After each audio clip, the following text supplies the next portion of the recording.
Welcome to The Making of a Nation, American History in VOA Special English.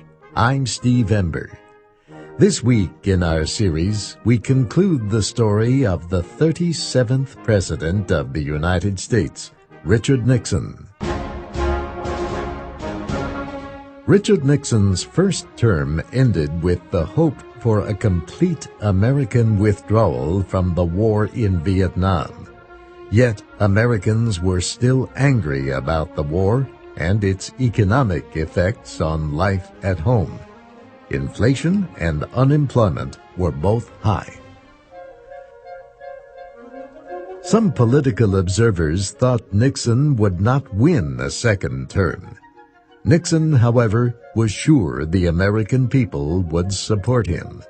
He did not actively campaign in the state primary elections leading up to the Republican nominating convention. He focused much of his attention on foreign policy, including his historic trip to China in February 1972.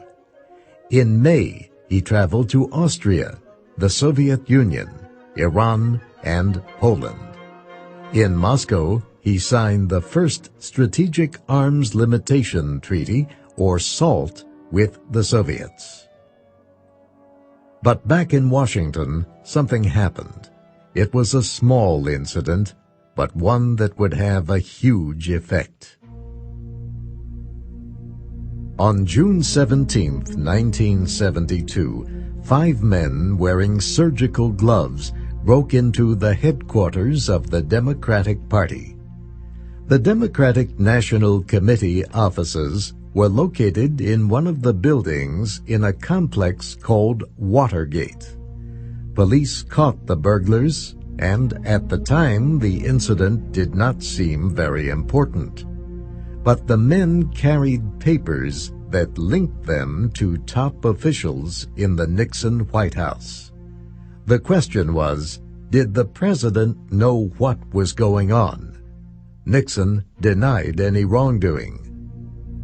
In time, the Watergate break-in would lead to a congressional investigation.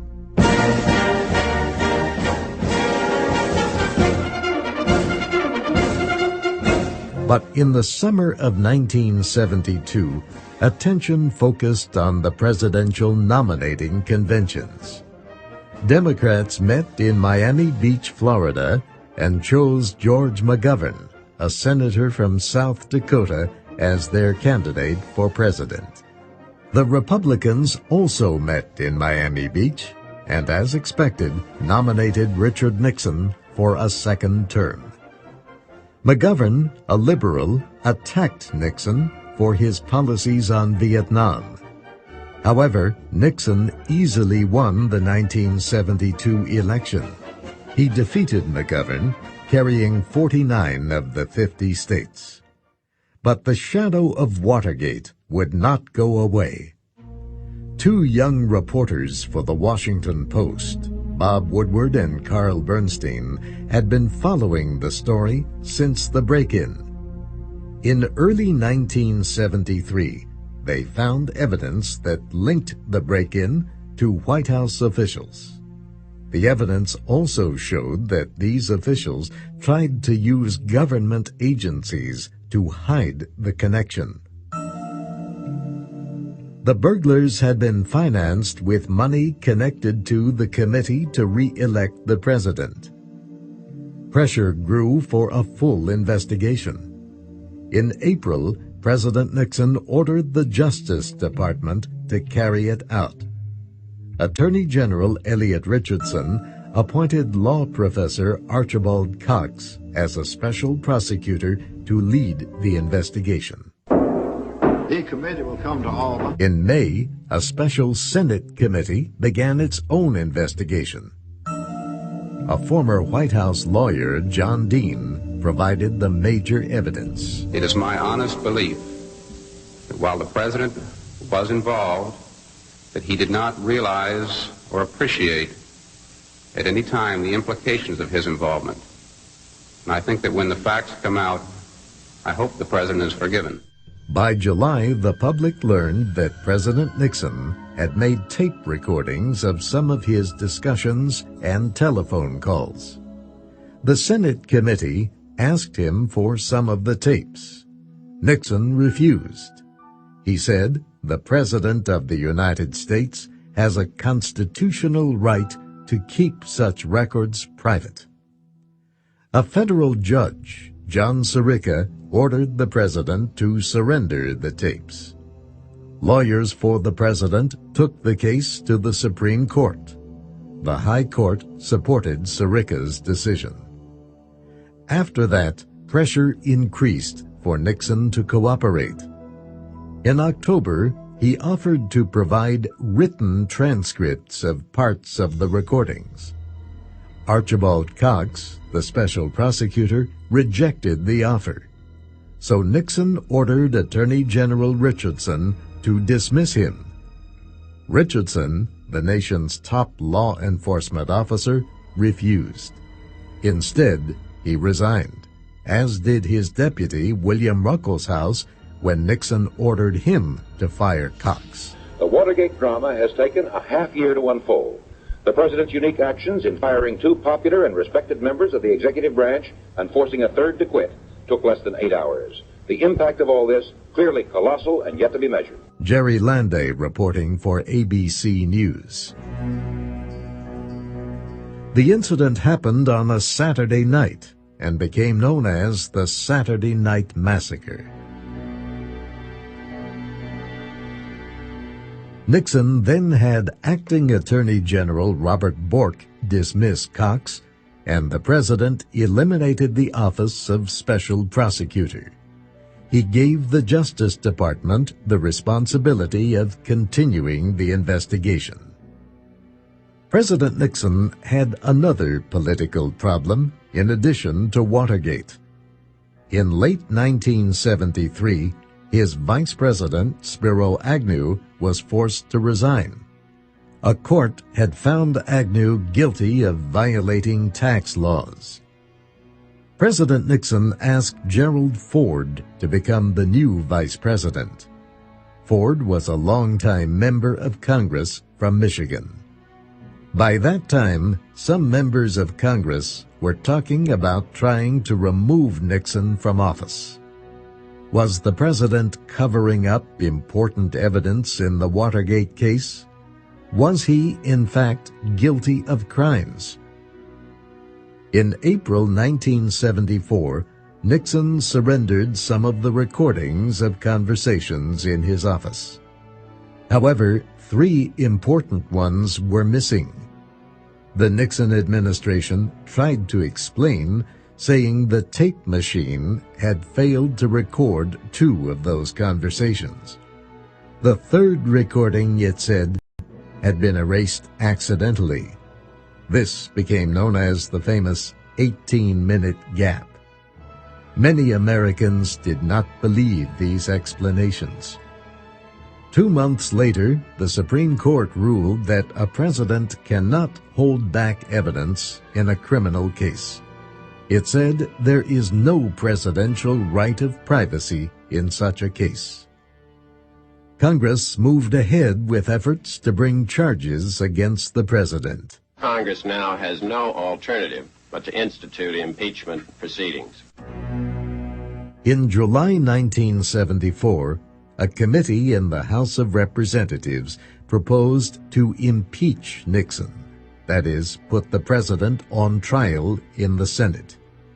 If Nixon were found guilty of crimes connected to the Watergate case, he would be removed from office. Finally, Nixon surrendered the last of the documents sought by congressional investigators. These documents appeared to provide proof that the president had ordered a cover-up of evidence in the Watergate burglary. Every president promises to protect and defend the Constitution. The congressional investigation showed that Nixon had repeatedly misused government agencies in an effort to hide wrongdoing and punish his critics. The hearings also showed that he had tried to block the investigation. On August 8, 1974, Richard Nixon spoke to the nation.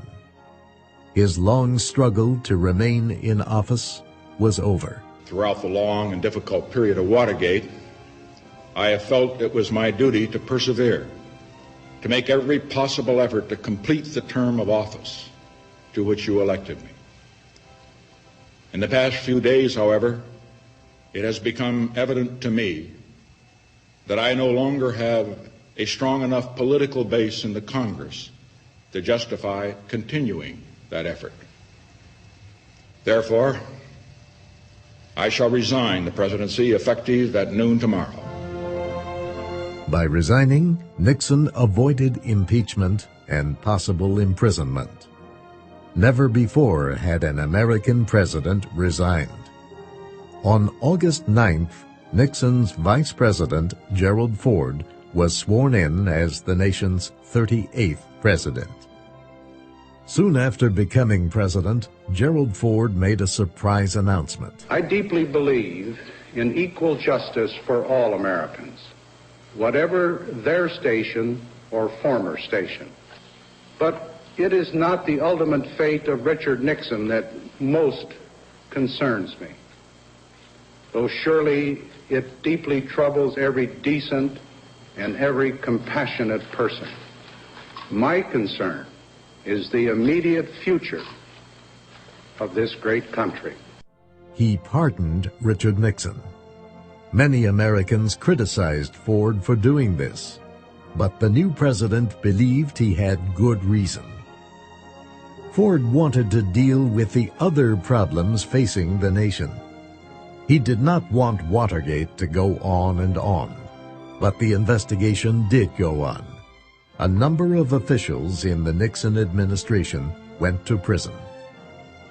The effects of Watergate on public opinion and public policy would be felt for years to come.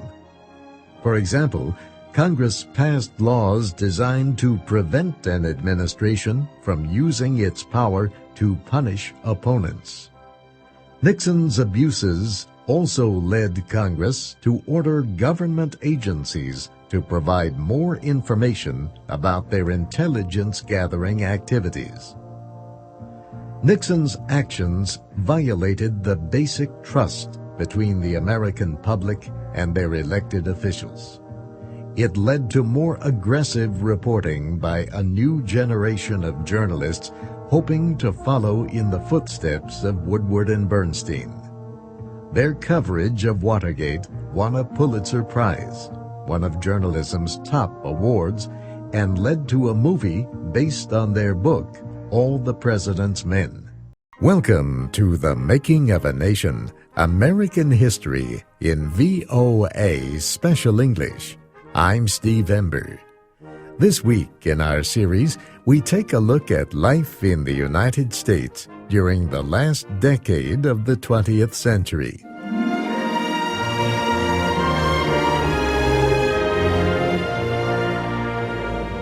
For most of the 1990s, the nation was at peace. The Soviet Union collapsed in 1991, bringing an end to years of costly military competition. During the 90s, the American economy recovered from a recession and grew strong. Inflation and unemployment were low. There were new developments in medicine and technology. The Internet began to evolve from a defense project mainly linking researchers into a new way for the world to communicate. America grew by almost 33 million people during the 1990s, the largest increase of any decade in its history. By the end of the 90s, more than 280 million people were living in the United States. During the decade of the 90s, there was a large increase in immigration from Latin America, the Caribbean, and Asia. For the first time in 70 years, 1 in 10 Americans was born in another country. At the same time, the population was getting older. That added to the nation's health care costs. America's new president, Bill Clinton, promised to reform the health care system. But in the end, like other presidents before him, Clinton failed to win support for that idea in Congress. Divorce rates in the United States had begun to grow sharply in the 1970s. By the 90s, those rates were starting to drop. But there were millions of children living with only one parent or with their grandparents. Single-parent families are more likely to be poor.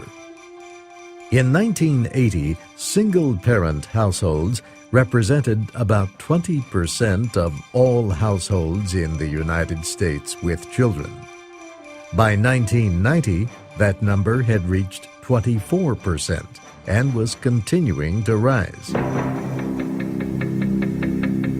In 1991, a black man named Rodney King led police in Los Angeles on a high-speed chase. After the chase, officers tried to arrest him. Now the story that might never have surfaced if someone hadn't picked up his home video camera. We've all seen the pictures of Los Angeles police officers beating a man they had just pulled over. A man living nearby videotaped police officers striking King repeatedly with their sticks and kicking him on the ground. The officers later said King had resisted even after they shocked him with an electric stun gun. The man took the 81-second video to a local television station. Soon, people all over the country were watching it. The beating led to criminal charges against 4 white police officers. The trial was moved out of Los Angeles. Their lawyers argued that the officers might not receive a fair trial there. On April 29, 1992, a mostly white jury in a community north of the city returned its findings. The jury found the officers not guilty of assaulting Rodney King.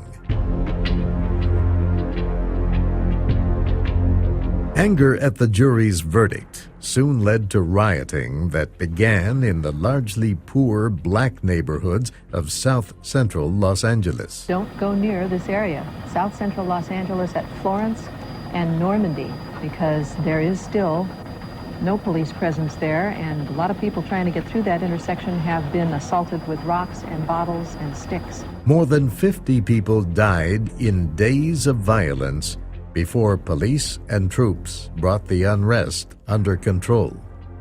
Many more were injured, and hundreds of buildings were destroyed by fire. It was some of the worst rioting in American history and received worldwide attention. The following year, a federal jury found 2 of the officers who had beaten Rodney King guilty of violating his civil rights. They were sent to prison. Another case in Los Angeles that received international attention also involved a racial element. O.J. Simpson, a black former football star and motion picture actor, was charged with murdering his white former wife and a male friend of hers. They were stabbed to death in 1994. Many legal experts believed the case against Simpson was strong. So did many more whites than blacks in public opinion surveys. The day Mr. Darden asked Mr. Simpson to try on those gloves, and the gloves didn't fit, remember these words: if it doesn't fit, you must acquit. Simpson's lead defense attorney, Johnny Cochran. We, the jury, in the above entitled action, find the defendant, Orenthal James Simpson, not guilty of the crime of murder. A mostly black jury found Simpson not guilty. But later, in a civil case brought by the victims' families, a mostly white jury found him responsible for the killings and ordered him to pay damages.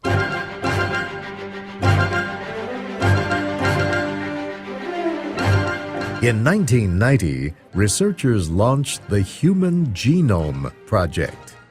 This was a government-supported effort to identify and map all of the genes in the body. The Human Genome Project raised hopes for new medical treatments and cures for diseases. The project lasted 13 years until 2003. In 2000, President Clinton announced the completion of a working draft of the genome. It will revolutionize the diagnosis, prevention, and treatment of most, if not all, human diseases. In coming years, doctors increasingly will be able to cure diseases like Alzheimer's, Parkinson's, diabetes, and cancer. During the 1990s, personal computers became more and more a part of everyday life. And more people were going online over a network linking computers around the world. The internet would grow into an easy way to send email, find information, and buy products over the World Wide Web.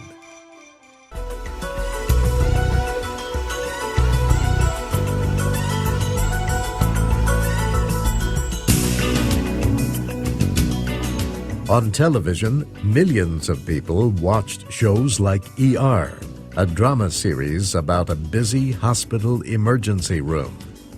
Many fans tuned in to watch George Clooney play a young doctor on the show.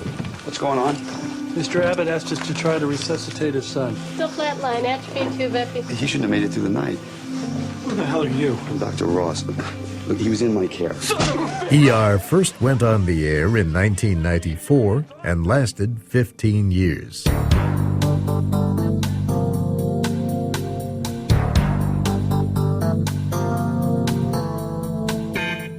Law and Order was a crime drama, but it took a different path, involving the interactions of police, lawyers, and judges.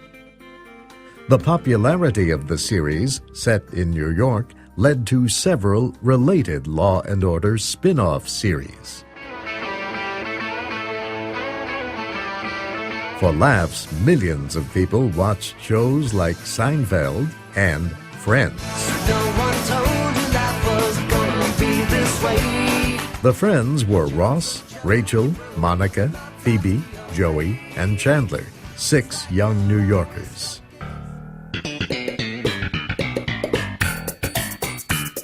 Seinfeld was also set in, you guessed it, New York.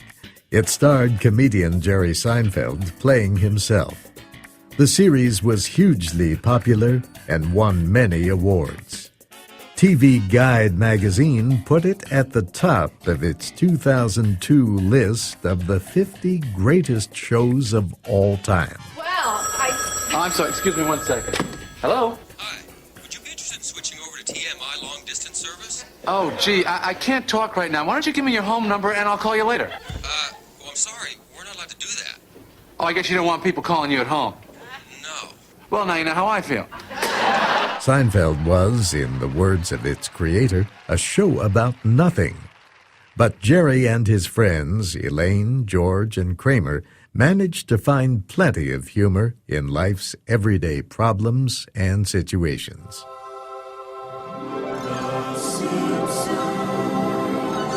Another popular show in the 90s was the animated series The Simpsons, which, like Seinfeld, premiered in 1989. New episodes of The Simpsons, Homer, Marge, Bart, Lisa, and Maggie, continued into the 21st century. Titanic was called the ship of dreams. And it was. It really was. All right, open your eyes. The 1997 film Titanic became the first movie to reach $1 billion in ticket sales at theaters worldwide. You never know what hand you're going to get dealt next. You learn to take life as it comes at you. When the ship docks, I'm getting off with you. Leonardo DiCaprio and Kate Winslet played young lovers on the famous ship that sank in April 1912 after hitting an iceberg in the North Atlantic. How fast are they? Well, we clocked the T-Rex to 32 miles an hour. You said you've got a T-Rex? Uh-huh. Say again? We have a T-Rex. Dr. Grant, my dear Dr. Sattler, welcome to Jurassic Park. Another popular film was Jurassic Park, released in 1993. In it, dinosaurs from prehistoric times are brought back to life with disastrous results.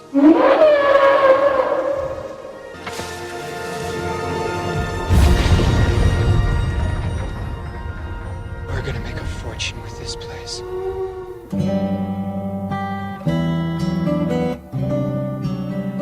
In sports, baseball players went on strike in 1994. The World Series championship was canceled that year. In basketball, millions of fans were watching Michael Jordan lead the Chicago Bulls to championships. As the 90s came to a close, people around the world were preparing to celebrate the arrival of the year 2000. It was a big event, but there were also concerns about the Millennium Bug, or Y2K issue. This was the worry that older computers might not be able to recognize the calendar change.